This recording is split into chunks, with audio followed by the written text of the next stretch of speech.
start using?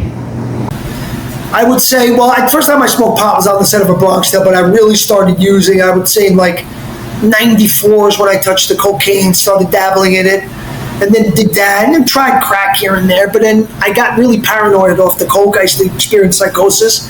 One night I jumped out of a car, I was afraid my friends were like gonna hurt me, and then that's when I got hooked on the pain pills, because the doctor gave me the pain pills, and then from that point, then it was a downward spiral. Because then it's like because the cocaine is a psychological pull, where the other is a physical. Like when you're on opiates and you take opiates, 3, 4, and 5 days, on that 5th day when you don't have any more, it's not going to be like you did it for 20 years, but you're going to feel something. And when you psychologically know that the reason why you're feeling like that is because you're withdrawing from a drug, and then you know that all you have to do is go get more and you're going to feel better, it's very hard to not want to feel better, especially in the beginning, because you hadn't really done any damage yet. For some reason, well, not for some reason, but because of the lack of experience, like the biggest trick that addiction tells us is that it's just going to go away one day. It doesn't go away. It only gets worse if you don't treat it. And little did I know I was entering the belly of the beast, because I thought, all right, I haven't done any damage. Let me just do a little bit more, and then maybe in a couple of days I'll feel better. But I just felt that I became more dependent and more in control from those pills and from that medication. Then I realized, as time went on, now it's 6 months, and I went from 3 or 4 pills. Now I'm at 7. Now I know, logically, this is just going to become way worse. And then eventually I was introduced to heroin. I never shot it.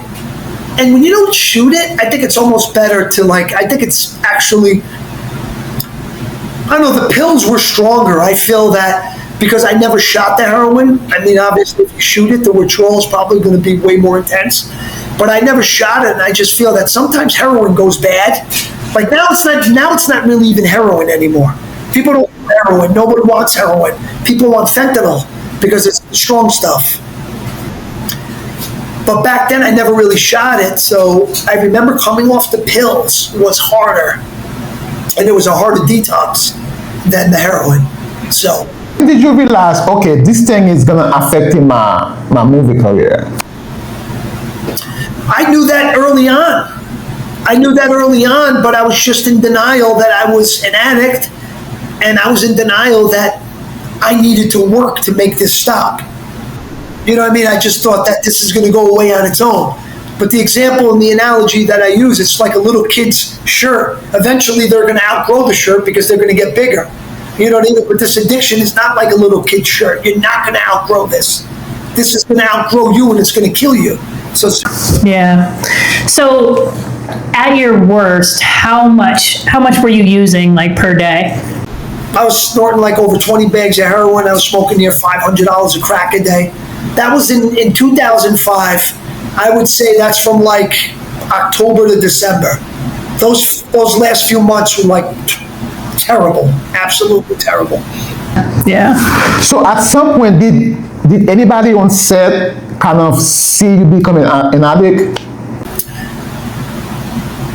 I mean, they really didn't say anything to me, but I think anyone who knows about that and has some experience maybe could have noticed something.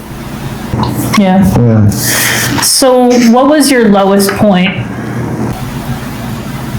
You would think it was when I was out using. I think my lowest point was when I overdosed in Rikers Island in 2006, November 12th. Because, this is almost a year that I'm there. Someone's dead because of my addiction, at the hands of my addiction.